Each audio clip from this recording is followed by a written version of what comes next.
James Harden continues to sit out Sixers preseason games, and there's continued buzz that he'll force a trade soon. But is Miami a real possibility? We debate the pros and cons of a Harden deal and bring you the latest news from the Heat locker room as Miami gears up for their matchup with Houston. Who's in? Who's out? We let you know on today's episode of Locked On Heat.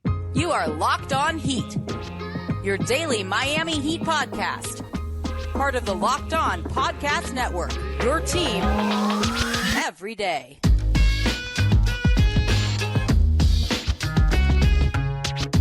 All right, welcome to Locked On Heat, your daily podcast on the Miami Heat. I'm Wes Goldberg. Joining me as always, David Ramil. However you're tuning in on YouTube, Odyssey, or your favorite podcast app, thanks so much for making Locked On Heat your first listen every day.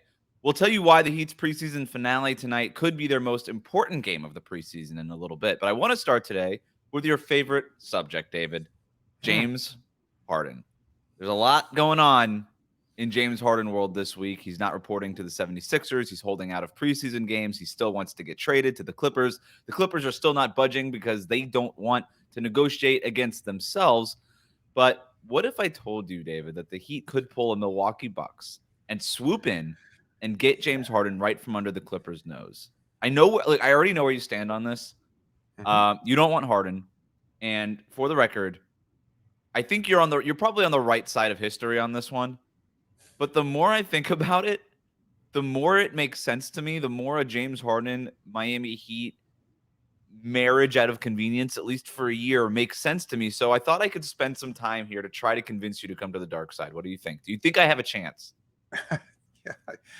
This is all born, full disclosure here, this is all born out of a heated discussion in the media workroom yesterday at the Brooklyn Nets preseason game matchup versus Miami, and we were all talking with some other reporters about the James Harden possibility, and it's just grown and grown and grown, and here we are less than a day later talking about the possibility. Do I think there's a chance? I think I could be swayed. I don't think the Miami Heat are going to be swayed, but I'll save that for the next segment. That's fair. That is totally fair. And again, you're probably right on all of that. But look, this is, you mentioned how we're talking about this over and over and over again, talking about it last night. And now we're talking about it, like you said, not even a full 24 hours later. I can't shake it, David. I just keep thinking about James Harden. I've never thought about James Harden this much in my basketball life. And you know, I wrote this column for All You Can Heat 3 weeks ago saying that the Heat and Harden need each other. And the more I think about that and the more I revisit the subject, the more I'm more convinced in my own argument. It just makes more sense. And part of the reason is what I've seen this preseason, right? These last couple of weeks. From what I've seen in the preseason from the Heat, I really think it makes even more sense for the Heat to go out and try to acquire James Harden. So the first thing, and the reason I say that is because I don't know that they have a clear answer at point guard. I think finding out who was going to start at point guard for the Heat, right? Was it Kyle Lowry? Was it Josh Richardson? Like, what were the options there? We really haven't seen a whole lot of Kyle Lowry. We really haven't seen a whole lot of Josh Richardson running point. And he's currently out with a foot injury that we'll revisit later on. But I don't know that they have a great answer there. And it's been pretty clear that they don't want Tyler Hero running that first unit. They want, him running that second unit with Thomas Bryant and pick and rolls and stuff like that. They're very comfortable with that, but they also want him off the ball some. So I think that they could use James Harden or I should say this, they could use a high level point guard just to point the offense in some sort of direction here. And James Harden is at least available. They tried to get Damian Lillard. That didn't work. They kind of tried to get Drew Holiday. That obviously didn't work. So Harden's the next guy. So there's no point guard. And the basketball fit, and then after this, I'll throw it back to you to see if I've convinced you yet. The basketball fit is perfect. It is just ignore everything off the court for just a second here. What the Heat need on the court is exactly what James Harden is. For the last 2 years, he's a walking 20 and 10. He led the league in assists last year. So many people are quick to say he's not the MVP anymore. He's 34 years old. He's not what he was in 2018. I agree. He's not. Okay, cool. Great point, guy. He's still a really good player. He was arguably an all-star last year. Probably should have been an all-star last year. He even got some all-NBA votes last year. He's a really good player. Like I said, a walking 21 and 10. That's all you really need for this offense because you've got Jimmy, you've got Bam. If you could still you would have to keep Tyler Hero in any sort of James Harden deal. So you've got all this other scoring still on the roster. And overnight, when he joined the Philadelphia 76ers, he formed an elite pick and roll partnership with Joel Embiid despite very limited time together. I think you could basically copy and paste that with Bam Adebayo. Bam is the best screener in the NBA. He's a terrific roller. He has that midi 15-foot jumper, not quite to the level of Joel Embiid, but it's there. It's a real weapon that Bam has. Like, you could basically reconstruct that overnight. You could just build that right now and have it ready to go for this regular season. He's an innings eater. He's super durable. And I think all those things are things that Miami needs. And then my last point on the basketball fit is Miami's half-court offense has been terrible. You and I talked about Miami's watchability yesterday, David. And we recognize, like, this is not a team that scores a lot of points. It just always feels like they are struggling on every single possession to get a quality look at the basket. James Harden does that, man. Like, he just gets you quality looks. And when all the pick and roll stuff and all that other stuff breaks down, he's not the MVP way he was in isolation, but he's still darn good. He was in the 84th percentile last year in isolation scoring. There's only one player in the league who scored more points per possession on the same volume of isolations last season, and that's Luka Doncic, who is the best isolation scorer in the game right now. So Harden is still elite as an isolation scorer. He's just not all-timer the way that he was 5 years ago. So that's my case for now in terms of basketball fit. Have I convinced you yet? No. Jimmy Butler, just to add to that, Jimmy Butler said that the most difficult player in the league to guard was James Harden. That was a couple of years ago, and I think that probably might still be a factor. Like, I don't know about the level of their relationship or whatnot, but I think there's certainly a mutual respect for each other. And I can recognize my problem or my concern when it comes to James Harden isn't the, he's washed argument, one which I find stupid when it comes to any player, because even at 38, 39, these guys are still incredibly good athletes and very still good players, just maybe not to the level that we're accustomed to as fans and media. But I don't think he's a poor player by any stretch of the imagination. He was still very good last season, as you've laid out. He's still very effective, but there are concerns regarding who he is as a person, as a player, his motivation. And you keep saying this, and you said this a number of times, the durability. He was not durable last year. He was not durable the year before that. The year before that was the post Orlando bubble season, and he played only 44 games out of a possible, 62 games? I don't even remember how long that season was, but he's had some durability issues, and maybe it's just the beginnings of the end in terms of like his overall physical health and endurance and stuff like that. But I think with this team looking at the finals and a championship as the goal, he played. I don't know how much more last year. So, I mean, out of 82. Out of 82, sure. He played 65 games between Brooklyn and Philadelphia the year before that. Some of that was holding out. And then the one real year that he had an injury concern was the first year in Brooklyn. That was the only major injury he's really ever had. He only played 44 games total that year, and it was a shortened season. I think that was one of the 72 game seasons. He played 8 games for Houston, but he was holding out for part of it. Look, it hasn't been. It's hard to parse. Okay, was he like holding out or was he hurt? Right. I think there was one year, the first year in Brooklyn, that he actually had that real injury, and then he was holding out from Brooklyn, and then he had a little bit, and then like I said, but he still played 65 games 2 years ago, and then just 58 games a year before that, or last season. But still, like 65 games, that's about what star players just play now, whether or not they're healthy or not. Yeah, maybe. I mean, that's not what Bam does. Like, Bam was hurt last year and he missed some time, but I think that's not. I don't think that's what Heat fans, and certainly not what the Heat front office is hoping for. Like, let's take on this very expensive rental that might be a huge question mark on and off the court and see if he could chip in for maybe 50 to 60 games. Like, that's not a huge selling point, and certainly not something that I think they would want to entertain. Like, again, full disclosure, as we're having this conversation, there is reporting that the Heat front office just doesn't give a damn. Maybe they could change course. We've seen it before, but in terms of like their level of interest in James Harden, it is right now at 0. That's fair. I think it should be higher than 0. I've got a few more points that I want to lay out here coming up, and then we can do the full case against it. We'll give both sides. We'll do the whole thing. We'll do that next year on Locked On Heat. Today's episode is brought to you by FanDuel. Snap into action this NFL season with FanDuel, America's #1 sportsbook. Right now, new customers get $200 in bonus bets guaranteed. When you place a $5 bet, that's $200 in bonus bets, whether you win or lose. You've been thinking about joining FanDuel, so now there's no better time to get in on the action. The app is so easy to use, you can win. It's just that easy. There's a wide range of betting options, including spreads, player props, over-unders, and more. Can we talk about the over-unders? Yes, let's do it. FanDuel still has the Heat's win-loss total at 44.5 wins. I mean, that's an easy over, man. Like, I think they're going to go over that pretty easy. I mean, yeah, the injury thing is always a concern, but, like, I think the Heat are deeper. I think based on what we've seen this preseason, I think they're talented. Bam Adebayo is coming out strong. I think he's ready for the regular season right now. I love the Heat over that 44.5. I just think people are they get too in the weeds about, like, oh, they didn't get Damian Lillard, they didn't make the big move, but this is a good team. They lost Gabe Vincent. But 44.5 is not that high. They've won an average of about 48 wins. They were on pace for 48 wins every season that Jimmy Butler's been here. So 44.5, go over on that. Bet it on FanDuel. There you go. Go visit FanDuel.com/LockedOn and kick off the NFL season. Maybe make a little wager on the NBA as well. FanDuel, the official partner of the NFL.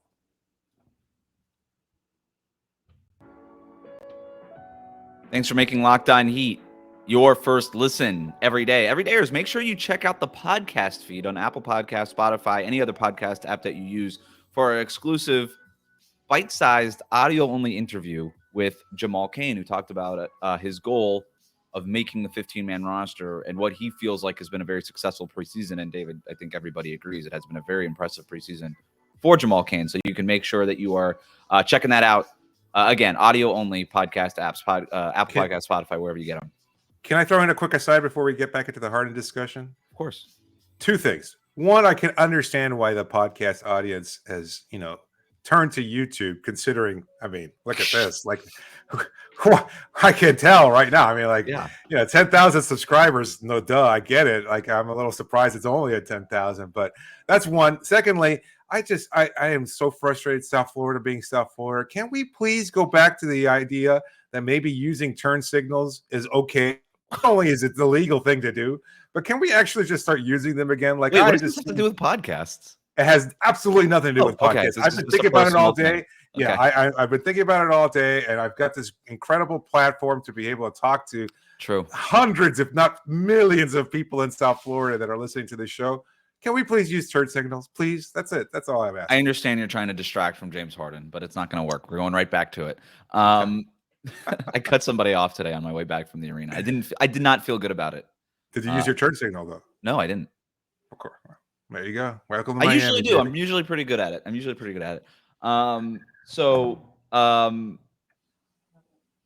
Now you got me thinking about turn signals. All right. I want to just, again, going back to what this preseason has shown me and why I think the Heat need to trade for James Harden even more. Okay. I think there's a lot of guys. We were just talking about in that FanDuel bit there. The Heat are deeper. They're better than they were last year. And we think that they're going to go over that win total of 44.5 games. Part of that is because they're so deep. Part of that is based on what we've seen from Haywood Highsmith, Jamal Kane, again, who we talked to on the podcast there. Jaime Jaquez Jr. hurt right now, but we think he can contribute right away, and so do the Heat, by the way. Yep. There's going to be a need for a consolidation trade at some point, probably this season, right? You could argue that they kind of need that right now, even. And maybe it's not for James Harden, but just a consolidation trade in general to free up some playing room. If I could frame it this way for you, would you rather have 1 year of Kyle Lowry and Caleb Martin, considering that Lowry's gone after this year anyway on expiring contract? Caleb Martin, it's going to be really tough to re-sign him. Probably not going to be able to do it without getting into the weeds of the CBA and all this stuff. It's sort of like the Bruce Brown situation with Denver. They can only give him a certain amount of raises. He's probably going to have to take another separate deal somewhere else. So if you're already kind of resigned to the fact that Lowry's gone, Caleb Martin's gone after the year, this is the last year they're going to be in Miami, would you rather have 1 year of Kyle Lowry and Caleb Martin or 1 year of James Harden? Because James Harden is on an expiring contract. And by the way, I think that's probably what it would cost. We can get into the cost a little bit later, but if it's Lowry and Caleb, I think that's a home run for Philadelphia. If I'm the Sixers, I do that right away. Caleb Martin could start for them potentially. Like, he's that good, and he's the exact kind of player they need. And Kyle Lowry from Philly, veteran kind of locker room guy. The opposite sort of culture influence is James Harden, can kind of take Tyrese Maxey under his wing, all that stuff. If I could frame it that way, that's how I would frame it. 1 year of Lowry and Caleb versus 1 year of James Harden. I think that's a win for Philadelphia. Certainly. I think the Sixers I think they would be foolish not to take on that deal, especially given the real buzz growing around Joel Embiid and the possibility that he might request a trade if things continue to go south in Philadelphia, which looks like they might. And if Max is that dude, right? If everybody, Daryl Morey keeps telling everybody that's going to listen, Tyrese Maxey's a star. Okay, let him play. Let him be your star. It does make a lot of sense. I'm not so sure that it is as appealing to Miami as you make it seem. Like that framework of 1 year of Caleb and Lowry versus 1 year of Harden. Like if you're going to lose Caleb anyway, then I would think most Heat fans in the Heat front office certainly would want to keep the Eastern Conference most valuable player, one of the guys who really did an incredible job throughout the playoffs for Miami. And given everything that he's contributed over the last couple of seasons, I think they would prefer keeping him even over whatever version of Harden you may be getting potentially. So that's just my thought. Haywood and Jamal Kane have played lately. Like there's not an argument to be made that, hey, we can actually afford to lose Caleb Martin. As great as he's been, and you know me, I love Caleb Martin. We've talked to him 100 times on this podcast. He's one of my favorite players on the team. But just from a cold-hearted perspective, like when you look at this roster and you see the emergence of Haywood Highsmith and Jamal Kane, there's an argument to be made here, and not to mention Hakas, that maybe you don't even need Caleb Martin. Maybe it's a little bit superfluous. Maybe you actually owe it to these other guys to create some playing time. So would it the better, smarter move for a front office that has been criticized a lot lately to trade Caleb, a guy who's going to be walking anyway, for an actual quote-unquote asset, whether that's a young player or another guard or something else, or a pick that they could use in order for their next pursuit of whatever superstar becomes available? Isn't that the better move then?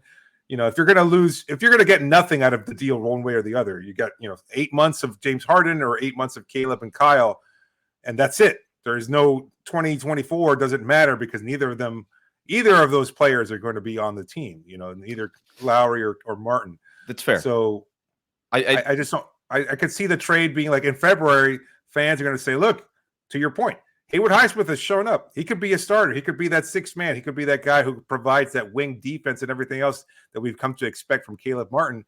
Go ahead and trade Caleb now. Get a second rounder, a first rounder. Who knows what you might be able to get. Trade him to a contender that really needs him. It's something worth kicking the can on down the road to see what happens in February rather than doing it now for a James Harden that might not want to be here. And I think that's the thing that we have to consider is that, I don't know what James Harden's going to do. So I'm going to respond to you now because I think you've laid out a great case and a lot of it makes sense, from Miami's perspective, from Philadelphia's perspective. I got one more thing. I have one more thing. And you're totally right on all the thing, on everything you just said. And in terms of Caleb Martin, if the Heat are 10 games, 8 games under 500 by the trade deadline, yes, explore trading Caleb Martin, explore trading everybody that's unexpired. Heck, you might have to explore trading Haywood Highsmith because he's a restricted free agent. Like he lifer. You do have. It's worth exploring all that stuff. But wow. I would say, I think it's sort of a no-brainer if you have to pick 8 months of one or the other that you would get James Harden, because I would just ask this: that trio of Jimmy Butler, Bam Adebayo, and James Harden. That is up there. I mean, is that not better than Boston's trio? I put that over Boston's trio of no way, baby. Boston's not trio. Their starting 6 is the best in the league. What are you talking about? It would be deeper than Milwaukee. You want to talk about starting the starting 6, 7? Like you're losing Lowry and Caleb, and you're replacing Caleb with Haywood Highsmith, Jamal Kane, Hakas. You're replacing Kyle Lowry with James Harden. Like you're still just as deep as you were before. The reason you do all of that and not do the trade for Caleb for some future assets and stuff is because what else are you doing if you're the Heat? You have Jimmy Butler, who's 34 years old. Bam Adebayo is ready to be an anchor of a championship team right now at 26 years old. I am kind of sick of the Heat kicking the can down the road, waiting for the other better superstar trade to happen or to emerge, where all this stuff keeps showing up on their lap. But Bradley Beal had the no trade clause, wasn't good enough. Damian Lillard, perfect culture fit, but they didn't want the contract and everything that went with Portland and all the stuff that went with there. They couldn't pull that one off. Now you've got James Harden, who, granted, not a culture fit at all, but it is on a 1-year contract and could be had for the cheap. I'm just like, okay, you're never like they keep waiting for this perfect all-star trade to happen, and it's just not going to happen. You're not getting Jimmy Butler, a perfect culture fit for Josh Richardson and a couple of first-round picks anymore. You just can't keep holding out for that. And I just don't know that you owe it to Jimmy and Bam to just go for it. I don't think that I will say this. The Harden off the court stuff I think is vastly overblown. Like it's fun or entertaining at least to entertain the idea of him going to clubs and hanging out with whatever rappers or whatever at all times of night and not showing up with his fat suit on. These all make for great stories that we're trying to create here. I think when he shows up, he's in great shape. He's always a player, and he's productive. He's productive, to your point. So I'm not even that concerned about those off the court things. I just don't want him to throw a hissy fit at some point when he doesn't get his way. And I feel like that's something that is bound to happen. Again, when people discuss the Dame Lillard trade possibility, if he doesn't get traded to Miami, maybe he'll sit out. And everybody was like, no, Dame's not that guy. He's a trooper. He's a worker. Yeah. He'll play whether he gets traded to Brooklyn. You can't say that. Yeah, you can't say that about James Harden. Like there hasn't been a team that James Harden has been on that he hasn't said, no, I'm sitting out until I get what I want. Just get him a punch card to Tootsie's and call it a day. He'll be fine. That's not enough. That's not enough. I don't think any special VIP exclusive deal. I don't even know what that might be. Limited champagne room access, whatever that could be. I don't even know. And moreover, though, and I think this is a serious point to consider, is like, are you so sure that the on-court fit is going to be as effective as you make it seem? Like you're talking about the pick and roll tandem between him and Bam, but what about the fact that Harden needs the ball in his hands a whole hell of a lot more than Lowry currently does, and that's taking the ball out of Jimmy's hands, and that's not necessarily good. Yeah, this isn't great. In the regular season, take the ball out of Jimmy's hands. You don't need him in the regular season, and Jimmy doesn't want the ball in his hands in the regular season. What's going to happen? Okay, so you think in the playoffs he's just going to be like, okay, no, even though I averaged 23 and 10. Waiting for you to bring this up. Okay, the playoffs is the concern. The playoff track record is the big concern. You're right. There's no escaping that, man. I'm not gonna. As much as I think a trade has to happen, I'm not gonna sit here and defend James Harden's track record. It's terrible. It's bad, and it's not even one of those things that's overstatedly bad, and we're just picking on him. It's bad. It is bad. He had 2 good games last year in the playoffs. That's it, and that was a lot for him. But I just, is there a better option? Of course, you would have rather had Damian Lillard. You couldn't pull that off. I just think it's the best. It's not the best option of all the hypothetical options, but it's the best option that's realistic right now. And so that's kind of what I go back to. Okay. And I'll counter with this.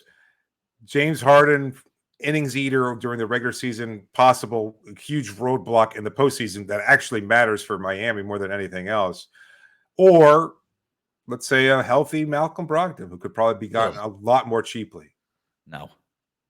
Wow, I think Brogdon's like NBA Twitter loves Malcolm Brogdon. I'm like NBA Twitter thinks this guy's a first ballot Hall of Famer. I'm so sick of hearing about how great Malcolm Brogdon is. He's a fine player, but he's not anything at all what Miami needs. He's not a score first. The Heat needs somebody who could score the basketball and make and get guys set up. Malcolm Brogdon's an okay passer. He's not a great passer by any stretch. He's a good defender. Great, fine. The Heat have a bunch of good defenders. You don't need more of those. And he's not an elite scorer, like even a little bit. He's not a guy that you just give the ball to and can slash to the basket. I think he's a fine player. He's a good fit for a lot of teams. He was a great fit for Boston last year. He's not even close to what it is that the Heat need on offense. They need a head of the snake. Brogdon is not that. And Portland's going to be looking for draft picks anyway. I think the response to that is Jimmy is the head of said snake. And maybe he's not ideally suited for that role, but I think it's worked. They've done very well. They just fallen just shy of the promised land, but I don't think through any fault of Jimmy's. Injuries in 2020. I think that's been a factor. I mean, it's a lot of wear and tear, and Harden can take some of that off of him. I mean, there's a reason why the Heat have been looking for other star point guards to pair with Jimmy Butler. They have a type that they've been looking for, whether it's Donovan Mitchell, Damian Lillard. I guess not James Harden, but that's sort of my argument. All right, so I haven't talked you into it. That's fine. Again, I think you're on the right side of history here. But I can't shake it. Let's talk about tonight's preseason finale in Houston and why it could be Miami's most important game of the preseason. We'll tell you why after this. Today's episode is brought to you by Jase Medical. There's a lot going on in the world, and sometimes those things affect the possibility of receiving the medications that you need on time. There's supply shortages all over the world, and you don't want to deal with that, especially in a life-threatening situation. And that's where Jase Case from Jase Medical gets you exactly what you need. It contains 5 essential antibiotics to treat the most common and deadly bacterial infections. And you can also customize your case to add whatever life-saving medications you need based on your unique needs. You can build it out the way you want it to, and it gets you everything you need, so you don't have to worry about supply issues or whether or not you have those things. It comes in a convenient pack. You just bring that with you where you're going on a road trip. A lot of families traveling for Thanksgiving and Christmas, of course. The holidays are coming up. You want to take a break. You want to take a little road trip with the family to go visit Mima.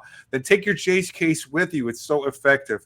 Right now, go to jasemedical.com. Enter the code LOCKEDON at checkout for a $20 discount on your order. That's the promo code LOCKEDON at jasemedical.com.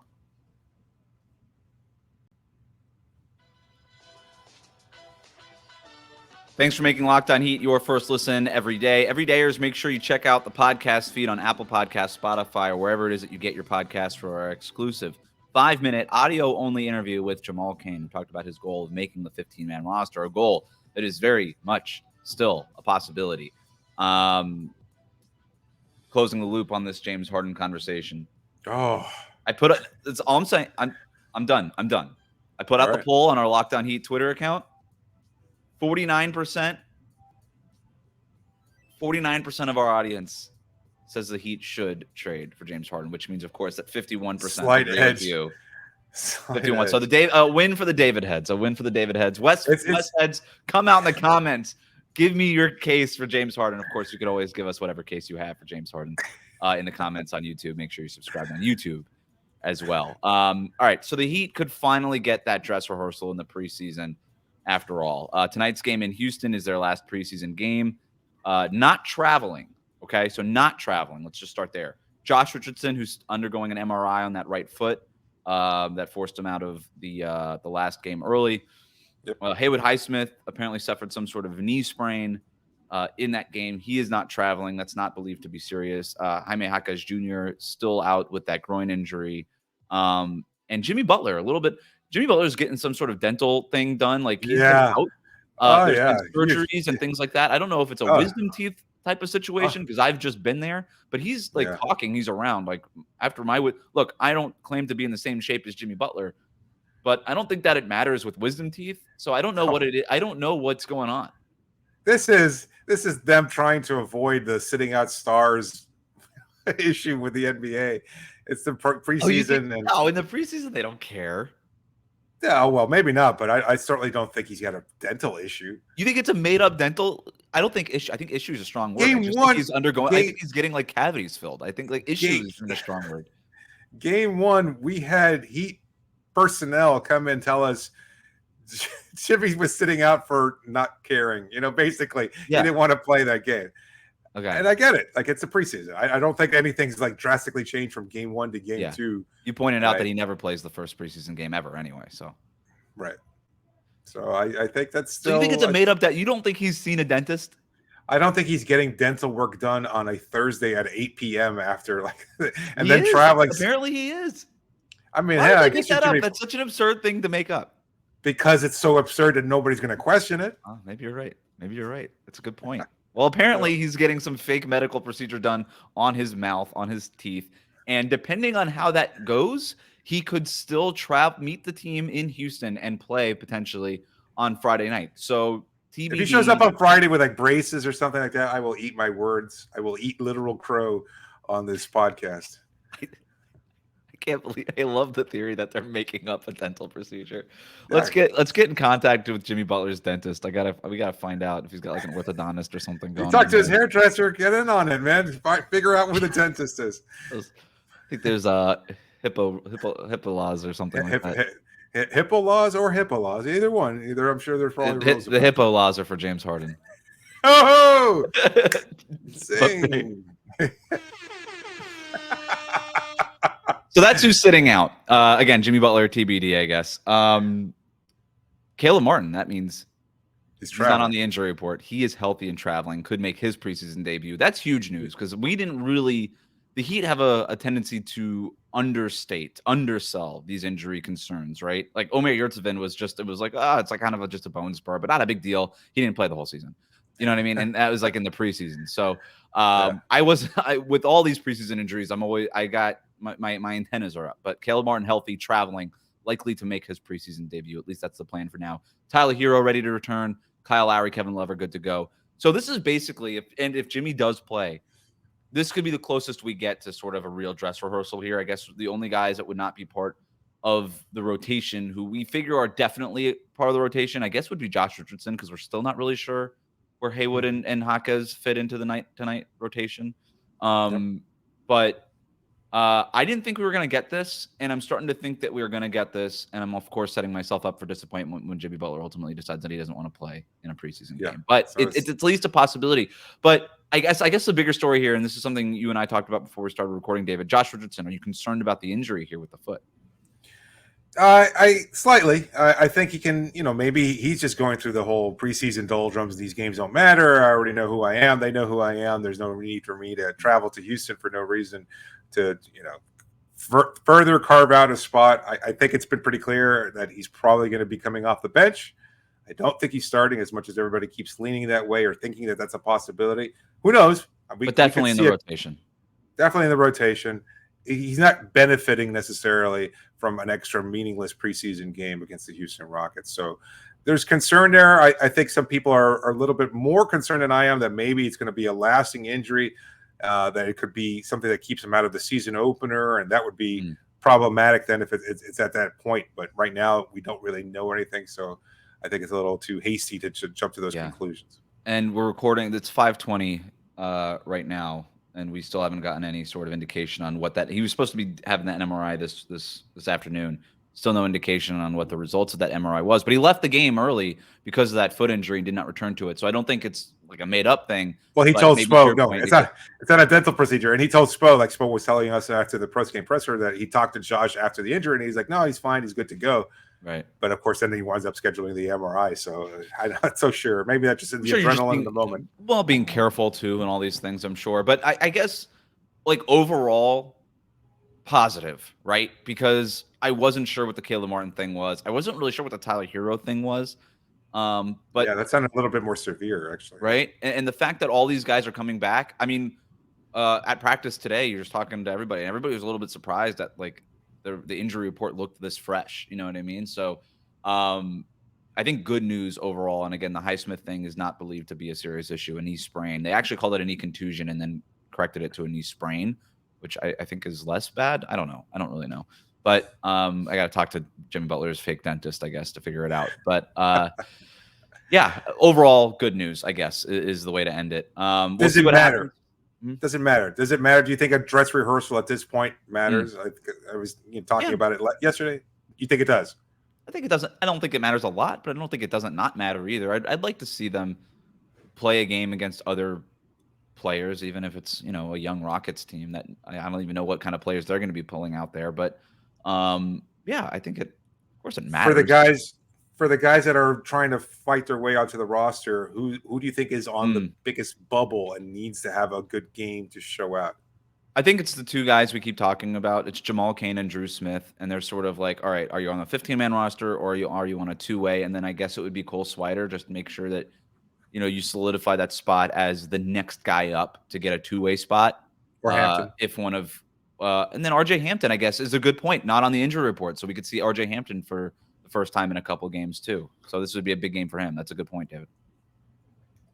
All right, we'll see what happens. Houston, Friday night, final preseason game, and then we get to the games that count. Wednesday, October 25th, at home against the Detroit Pistons. We will be there. Of course, we'll have a few pods for you before that as well. Thanks for making Locked On Heat your first listen every day. Every dayers, make sure you check out the podcast feed on Apple Podcasts, Spotify, or any other podcast platform for our exclusive 5-minute audio-only interview with Jamal Kane, who talked about his goal of making that 15-man roster and what I even asked him what he wanted to show in this game against the Rockets, and he answered me. And so you can hear that answer on that podcast. Hit that subscribe button on YouTube as well. Follow us on your podcast app.